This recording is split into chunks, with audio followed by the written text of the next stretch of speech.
I just want to put a disclaimer before you listen to this recording. It does talk about sensitive topics such as eating disorder and body dysmorphia. I'm putting this out there just to help people know they're not alone, which we know we're not alone, but we forget that sometimes. And I think sometimes it's just good to hear someone who's sharing painful experiences and just to talk about it to make it more open. And I'm putting this disclaimer out there because if someone has a choice and they don't want to hear it, personally for me, it's really hearing. It's very healing to listen to other people's experiences.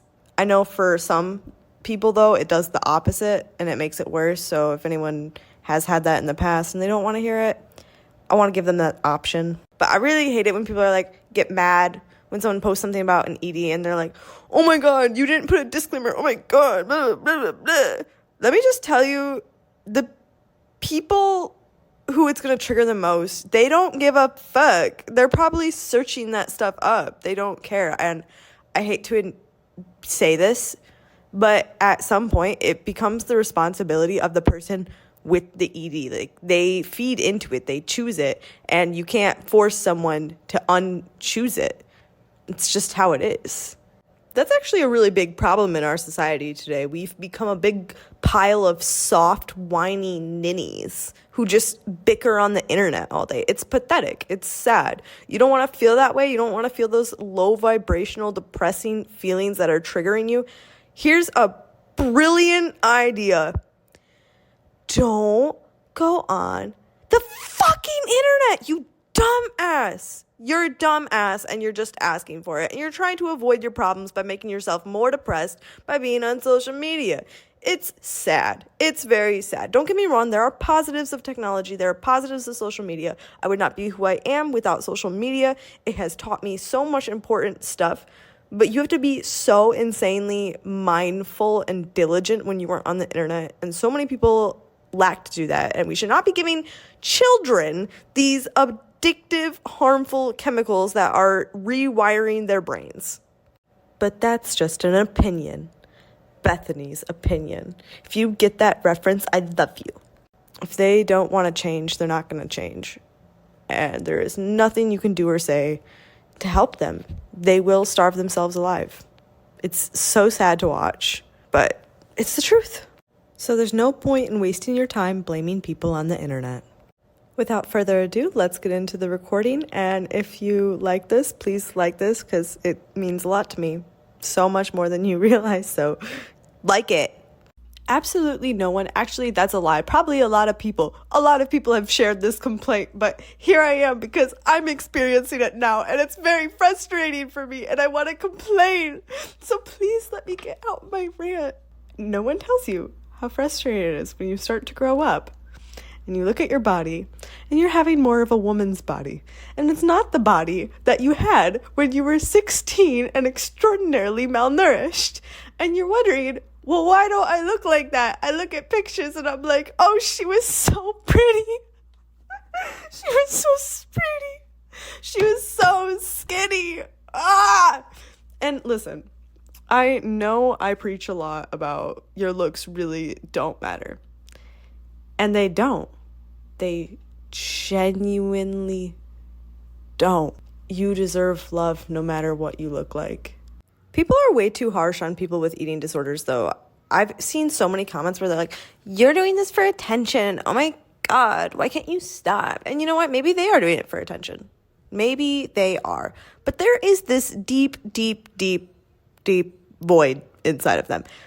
Me personally, I preach so much that looks don't matter because I was raised to believe in how much they do matter. That you are not loved unless you are the perfect little woman. You're submissive. You're kind.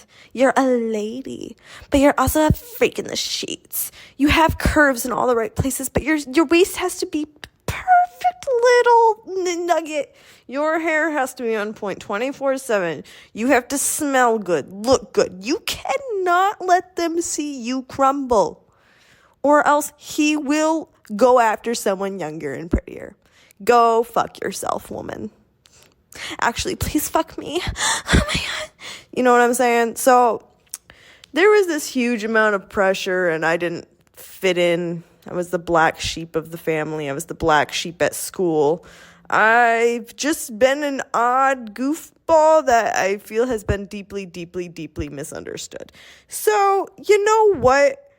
I didn't have much going for me but my looks.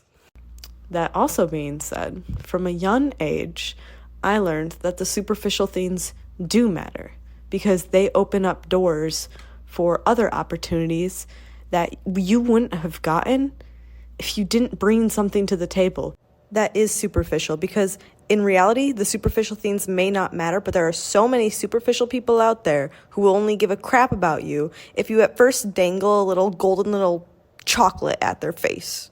So then I went through a whole phase where I just got deeply disturbed and I didn't want to take care of myself at all because I was so uncomfortable in my own skin. This is getting really off topic, but I felt the need to say this. But now I'm getting to a healing point where I want to feel beautiful because I want to feel beautiful and I want to take care of my looks for no one else but me. And I've gotten a lot stronger. But dude, going throughout life, being a beautiful, young, I'd even go as far as saying white. Anyone who's ever worked in any type of sex industry or whatever knows that if you are a young white girl who's magnetic and actually knows what the fuck they're doing, people look out for you more and more doors are naturally opened for you than if you are black. It's just a fact. I'm not trying to provoke a whole race thing. It's a fact. That being said, I've seen black girls who are intelligent and beautiful and know what they're doing make a shit ton of more money than a dumb-ass young white girl. I was like a mix of both. I knew what I was doing, but I can't. God damn, dude. The world is such a piece of shit. It's so beautiful and it's so miraculous and magical, but as above, so below, and the shit is just shit.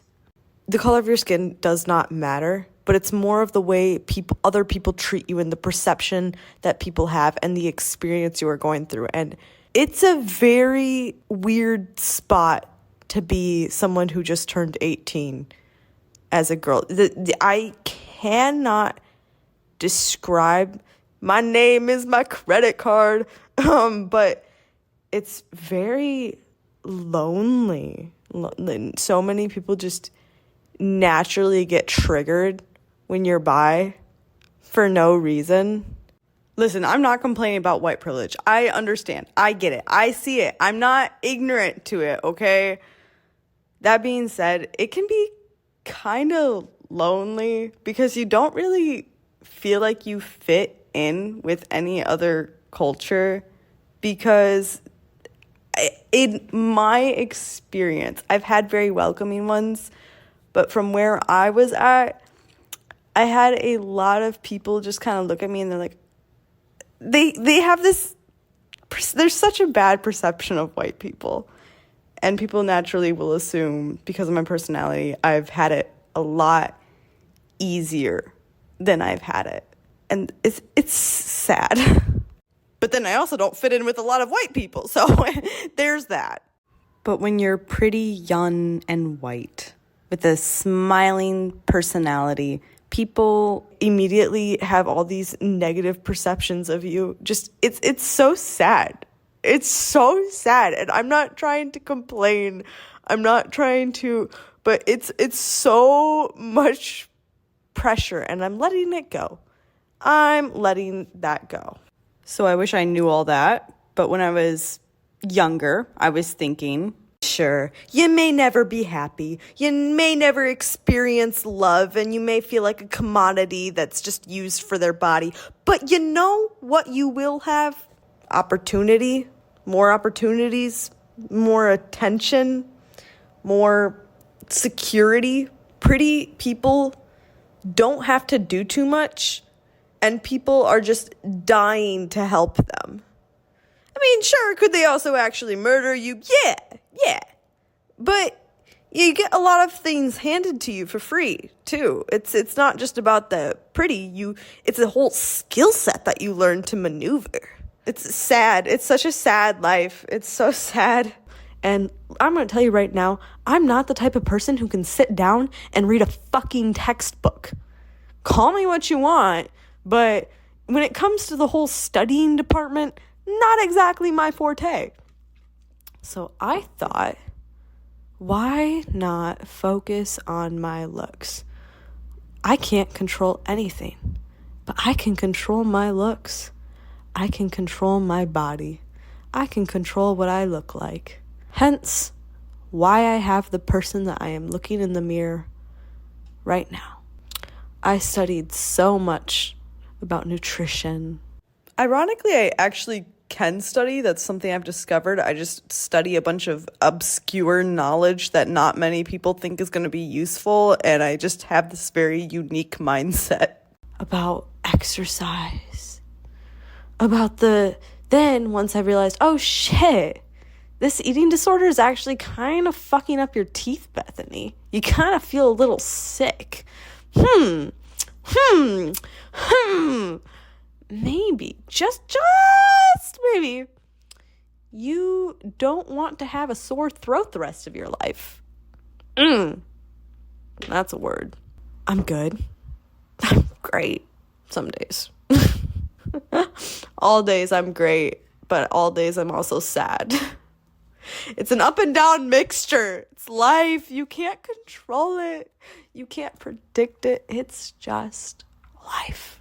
And, your weight is fluctuational, like it goes up, it goes down. Some days in winter, like it usually goes up. In summer, when you're more active, it usually goes down. If you're super stressed out and you're having a stressful episode, obviously you're probably going to eat more or eat less, depending on your mood and your personality and yada, yada, yada, yada, yada, yada. There's so much to it. Don't care to explain it. But I'm going through a fluctuation right now where my weight is going up. Like, no shit, it's going up. You're actually eating more than 300 calories a day. Like, no fucking crap, Bethany. No fucking crap. But it's a weird thing when you look in the mirror and you don't recognize what you're used to recognizing, and your pants start not fitting, and it's terrifying, because there was something so unfortunately rewarding about being like, oh my God, I fit in kids' clothes. Oh my God, I go out and everyone wants to do the wrist check. Everyone wants to do can they wrap two hands around one of my thighs? Like, yes, you can. You can probably wrap one. Isn't that beautiful? Isn't that satisfying? Don't you like me now? Like, it's so sad. It's so sad. And I look back and I think, oh my God, I remember being her. She thought she was the fattest human alive. And bruh, she barely moved. And you could see every bone in her body. That's not normal. That's not, no. Please no. You were beautiful, Bethany. I love you, Bethany. You were absolutely gorgeous, but you were miserable. All you thought about 24/7 was food and your body. Your brain was so consumed, you couldn't have any other thoughts, which was kind of a blessing. But I hate that a part of me still misses her. I hate that so much. And I stare at myself in the mirror, and I'm skinny. I am the weight that most people would have killed to be at when they were 16, when they were in high school. And sometimes I see it, and my past self comes out to play and wants to bite me in the ass and go, you are so fucking fat. You're fucking ginormous. You're disgusting. Look, Your body moved when you crouched your back? Your stomach had a roll? Oh my God! How could you be so human? That's disgusting. And it's so frustrating. It's so frustrating because I knew my looks were going to matter a lot one day. I knew my looks were going to make or break me, get me in the door, be the route to my survival. I don't know why. I always knew that. And I was right.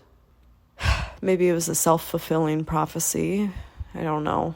I don't really know. And now it's like freaking me out. It's psyching me out because I don't know if people actually like me. I know for a fact a lot of them don't because I know. And I know I'm probably just the hot new trophy to show off a little bit. Like, oh, look, she's hot. Yeah. It's such a weird mind fuck.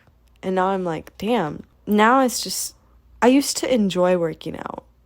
After I've had a eating disorder since I was in 5th grade. On and off, but they never really go away, do they? And I'm used to people only caring about the superficiality. I'm used to people only wanting to be around me because of how I look, because of how I make them feel, not actually caring about me. And then you hear someone like fucking Dr. Orion Taraban saying, oh, ladies, watch out. Your time is fleeting. No one's ever going to give a shit about you past 18. What a shitty fucking message. What a shitty fucking message. Because here I am, staring at myself in the mirror, thinking, holy fuck, I don't care about looks. I genuinely don't. I'd say my fatal flaw is finding the beauty in everyone. But what about the rest of humanity? And even if I were to find people who don't care about looks, what does that say about the rest of their personality? Because I also stand by the fact that, people reflect inside and outside. And so it's like, if they are someone who is severely overweight and clearly hasn't gotten much attention throughout their life and doesn't really have the desire to get attention, are we even going to be able to relate?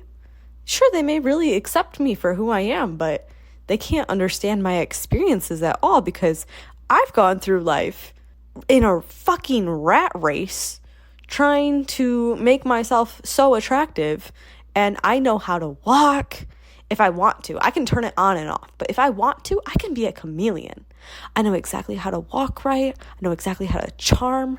I know exactly how to talk. I know how to say all the right things. I know everything. I don't know everything, obviously, but I know so much about men. I know so much about women. I know so much how to weave myself perfectly into a perfectly good conversation and fit in perfectly. I just farted. But all of that, and I love it. I don't love it. But I've done it to survive. Or is that just what I'm telling myself? No, I've actually very much fucking done it to survive. But how many people are there when I'm using my blanket as a toilet paper because I'm feel too sick to get up, and quite frankly I ran out of toilet paper, so there's really no point, and I've been using paper towel, so I'm just gonna use this blanket that I found and blow my nose into it.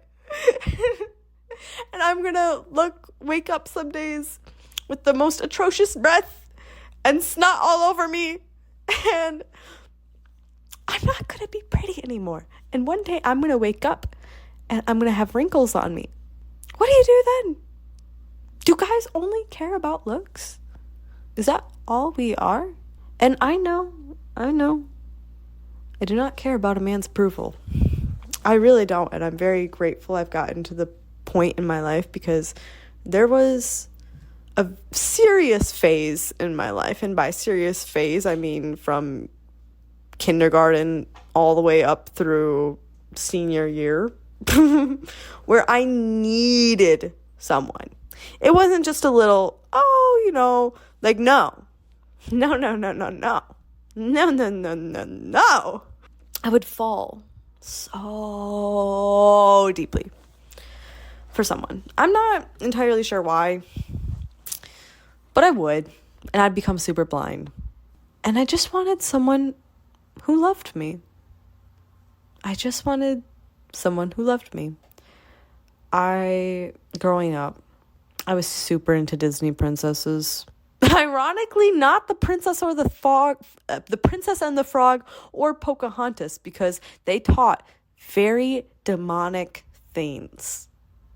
And it was just a very inappropriate show for a child to be watching. But I could watch The Hobbit. Yeah. Do the math.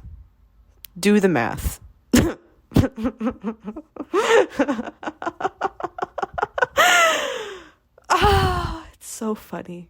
But ironically, I couldn't really watch Harry Potter either until I became in freshman year. I think it was freshman year. That was such a random off-topic thing to say. Because now I make a living off of my looks. Now I survive off of my looks. If I don't have my looks, I don't fucking pay my rent. I hate that. I hate that so much. And then it spirals me into more shame, which makes me want to work out less, and I just don't feel good anymore. And I want to feel good again. And I do. I love myself. But then when it's actually happening, it's hard for your brain not to go into full-blown panic attack mode. I guess now it's less so of me caring if I gain weight. It's more so of just, I don't know.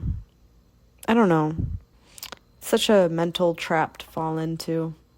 And that's why I say, being pretty does not make your life better. Being pretty will not solve your problems. Being pretty, in my opinion, yes, it opens a lot of doors. A lot of doors. And some of those doors are doors that I don't know if I was ready for. And I think that's an interesting pill to swallow. And I think that's why it's so important for people not to think that that's the most important thing. To think that that's the goal they have to strive. You don't have to look like the next, whatever the fuck you want to look up to. Whatever pretty girl you romanticize or whatever pretty boy you romanticize. You have no idea what they're going through. You have no idea on the type of person that they are. We're all just fucking people. Whether you're societally pretty or societally ugly, we're all just fucking people.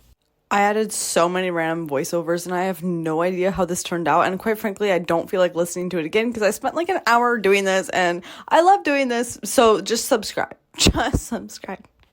Or don't. I'm not forcing you to do anything, but you look like a little bitch. But if you want to be a little bitch, that's okay too. Be a little bitch. Own it.